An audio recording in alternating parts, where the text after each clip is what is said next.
Olá, aqui é Bruno da Safinco. Bem-vindo ao terceiro episódio do Investidor Global, nosso podcast, onde falamos sobre investimentos no exterior, estratégias e questões trazidas por nossos parceiros e investidores.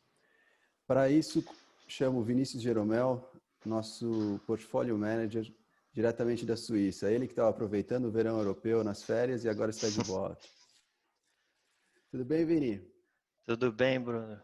Tudo bem. E você? Como é que estão as coisas aí? Aqui, verão europeu, Covid aparentemente controlado, mas os mercados não estão nem aí, né? Na verdade, tanto faz se o Covid está controlado ou se tem novos casos aqui na Europa ou nos Estados Unidos, os mercados estão bombando, né? Foi uma semana um pouco mais volátil a semana passada, mas essa semana parece que a pandemia passou. Vamos Parece que torcer. temos um milagre, todos estão curados e é tudo para cima.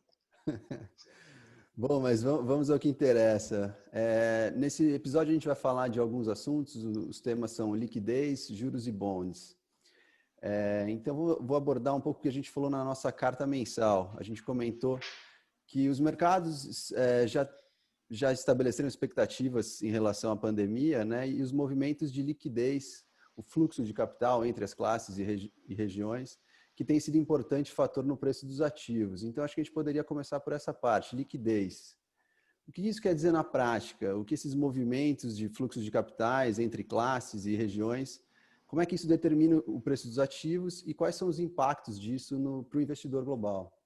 Tá. Então vamos separar essas perguntas, vamos uma por uma, né? Primeiro, a liquidez é um movimento que é como você bem disse, né? É o aumento de capital nas economias, então de líquido, né? É, a quantidade de dinheiro que circula no mercado e essa liquidez ela tem aumentado consideravelmente desde 2008, desde a última, a Global Financial Crisis e agora principalmente nesse ano como uma política monetária utilizada pelos bancos centrais mundiais para estimular as economias, né? Então, é como se fosse uma criação de dinheiro, né? Algo mágico. Então, desde de 1974, se eu não estou me engano, teve a quebra, de fato, da paridade entre dólar e ouro, e desde então as moedas, e aí começou o dólar, e depois tiveram outras moedas também que quebraram as suas paridades, e as moedas passaram a ser chamadas de fiat, né? Então não tem uma garantia por trás, né? O dinheiro, na verdade, é o que vale porque as pessoas acreditam que vale, né? E o que tem acontecido é uma enxurrada de dinheiro criada pelos bancos centrais. E isso, o objetivo é simples, né? Na verdade, o objetivo é que essa nova criação de dinheiro que os bancos centrais fazem é para que tenha-se mais dinheiro nas economias e que essas economias sejam estimuladas por essa enxurrada de dinheiro e possibilidade das empresas e pessoas tomarem esse dinheiro e as pessoas tanto alavancarem, né, os seus sonhos, os seus objetivos de vida e das empresas de alavancarem e financiarem os seus projetos.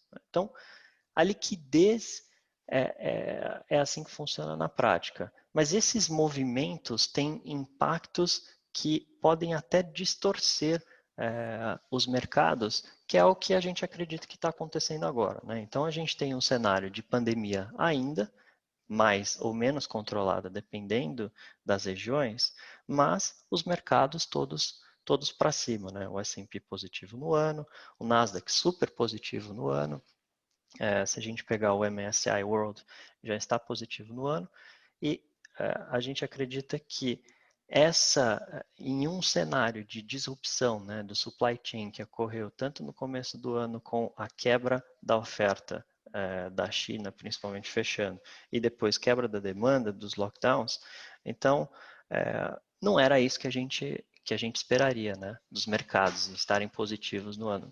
Mas como os bancos centrais injetaram muito dinheiro, essa liquidez tem que ir para algum lugar, né?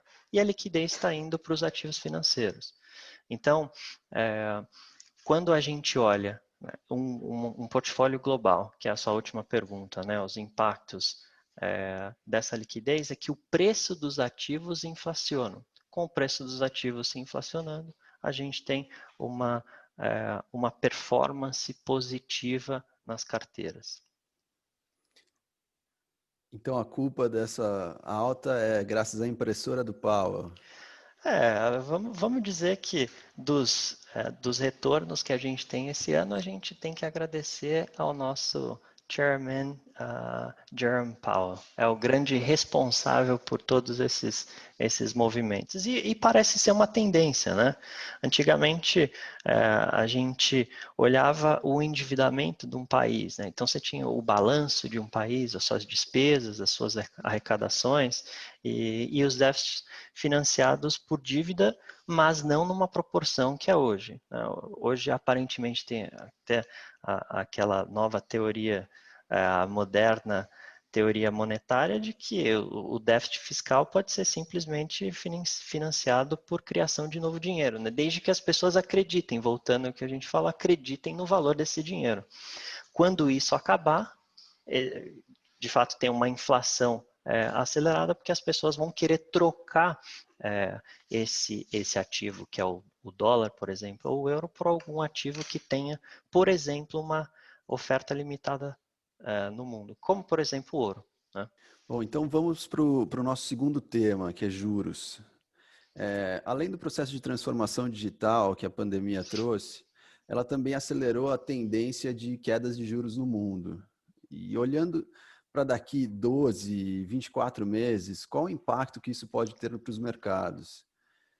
Como que isso poderá definir a alocação para os investidores no exterior?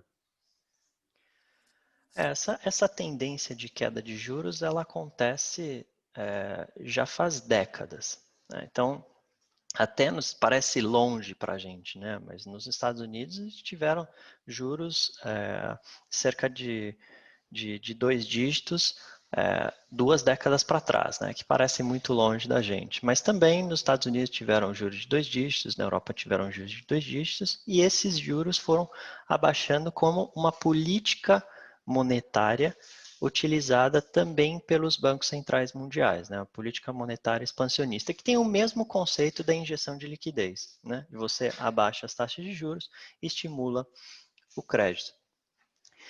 E agora, a Europa já tinha uma taxa de juros negativa antes da pandemia e decidiu continuar com a mesma taxa de juros pré-Covid, porque também há estudos de que, na verdade, não adianta, depois que você tem uma taxa de juros negativa, não adianta você abaixar muito, porque a empresa que vai tomar crédito, ela vai ter lá a taxa de juros super baixa, não é que diminuindo mais ela vai tomar mais crédito. Tem um limite, né, do quanto essa política monetária é eficiente, e você tem taxas de juros negativas, a eficiência de você abaixar mais, ela é bem baixa. Então, a taxa de juros da Europa continuou em menos 0,50%, tá? E não se alterou. Agora, a taxa de juros americana ela baixou. Antes era 2,25% ao ano e agora ela baixou para, na verdade é uma banda, né? Agora ela baixou para de 0 a 0,25% ao ano. Então, aqui não tem mais espaço, né? Dificilmente o Fed vai abaixar mais do que isso. E se a gente olhar para daqui 12, 24 meses, né, a tendência é que os juros continuem no mesmo patamar. Aliás, faz 2 meses ou 3 meses atrás, o Jerome Powell, que é o chairman do Fed, deu uma declaração que eles não estão pensando em aumentar juros. E ele ainda vai além. Ele diz: não estamos pensando em pensar em aumentar juros. Então, essa taxa de juros baixa de zero, o próximo de zero, vai ficar por muito tempo aqui. E esse é um consenso do mercado também. Tá? Então, que 12, 24, 36, talvez 48 meses, a gente pode ter uma taxa de juros zero nos Estados Unidos. E isso puxa as taxas de juros do mundo inteiro, né? Então, você vê países emergentes, como por exemplo o Brasil também, com taxas de juros muito baixas. E aí, o que isso significa para os investidores, né, que têm carteiras globais? Bom, na parte de equities, o desconto, você faz o valuation das empresas, existem várias modalidades, né? Acho que esse foi um tema que a gente discutiu no episódio anterior também, mas o desconto dos cash flows, das receitas das empresas, né, ela é feita pela a taxa de juros de livre de risco. Vamos dizer que é uma taxa de juros do país mais alguns spreads que são embutidos, né? Esse que geralmente é um método de cálculo utilizado para você dar o valuation. Qual é o preço de uma ação? Com as taxas de juros baixas, então o preço desses ativos, eles sobem. Isso na parte de ações. Na parte de renda fixa, o conceito é parecido também. Quando você compra uma dívida, pode ser uma dívida soberana, uma dívida do governo ou uma dívida corporativa, que são chamados bonds aqui fora, é também um cálculo onde você faz o desconto dos juros que serão pagos posteriormente, mais o principal, e você ajusta e tem o seu preço, né? O valor de mercado desses títulos. Então, com uma taxa de juros menor, também esses títulos se valorizam, né? Agora, esse por um lado é positivo, por outro lado, você tem que taxas de juros baixas estimulam de fato as empresas, até os países a tomar mais dívida, mas você aumenta o endividamento dessas empresas desses países. Pode chegar um momento que tanto um país quanto uma empresa está tão endividada que não consegue pagar e honrar com as suas dívidas, né? Então, são os dois lados, né? Bom, nesse cenário com liquidez alta e juros baixos, vamos entrar no outro tema, bonds. A gente falou sobre ações e o impacto que essa liquidez tem no valuation dos ativos, mas hoje a nossa principal alocação no portfólio balanceado são bonds. E um mundo com essas taxas de juros em queda livre, por que a gente está tão positivo em renda fixa? Quais podem ser os impactos dessa tendência de juros baixos nessa classe específica? Essa é uma boa pergunta e, na verdade, a gente precisa, e até eu vejo que essa é uma tendência no Brasil, Bruno, que as pessoas estão começando a entender um pouco mais sobre a renda fixa, né? Eu faço um paralelo, eu abro um parênteses aqui da nossa conversa de global para falar um pouco de Brasil, que sempre a parte, quando se falava em renda fixa, Brasil era percentual do CDI e sempre positivo, né? Sempre foi Isso aí. assim, certo? Isso. E aí, recentemente, até tiveram questionamentos que, se eu não me engano, alguns fundos de renda fixa tiveram cotas negativas, certo? E alguns investidores até ficaram surpresos por isso. Mas, bom, em renda fixa existem vários outros parâmetros, né? Vários outros fatores que influenciam no retorno. Claro, a taxa de juros básica, ela é um dos fatores. Os spreads de crédito são outros fatores. Tem outros como o duration, a convexidade, etc., que são temas mais complexos. Mas se a gente for falar dos dois básicos, de fato, as taxas de juros caíram e estão baixas e vão ficar baixas por muito tempo. Isso faz com que o valuation desses ativos de crédito, tanto as dívidas corporativas quanto dívidas soberanas, elas têm um valuation maior, ou seja, o preço fica maior. Mas o que a gente observa, e aí que é a resposta da sua pergunta, é que os spreads de crédito, e aí falando mais na parte corporativa, tá? Dívidas corporativas, ele está muito mais alto do que estava no final do ano passado, pré-Covid. Tá? Isso porque, de fato, a gente teve um período de pandemia que continua e os spreads aumentaram muito, em alguns setores mais do que triplicaram, e agora está tendo uma tendência de queda. Com esses spreads de crédito caindo, o valuation desses ativos aumenta. Então, a gente entende e é uma das principais alocações que a gente tem, é no setor de investment grade dos Estados Unidos. Investment grade são aquelas empresas que têm o melhor rating de crédito, né? E a gente identifica que essas empresas, que são, em via de regra, né, são as maiores empresas dos Estados Unidos, elas estão numa posição mais confortável para enfrentar esse período de pandemia.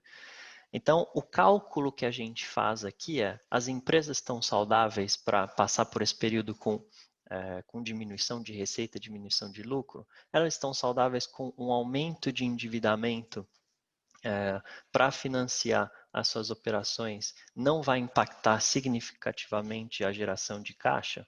Quando a gente faz do setor inteiro, isso é de uma análise bottom-up, uma análise top-down o risco de default desse setor, ele é menor do que está sendo precificado?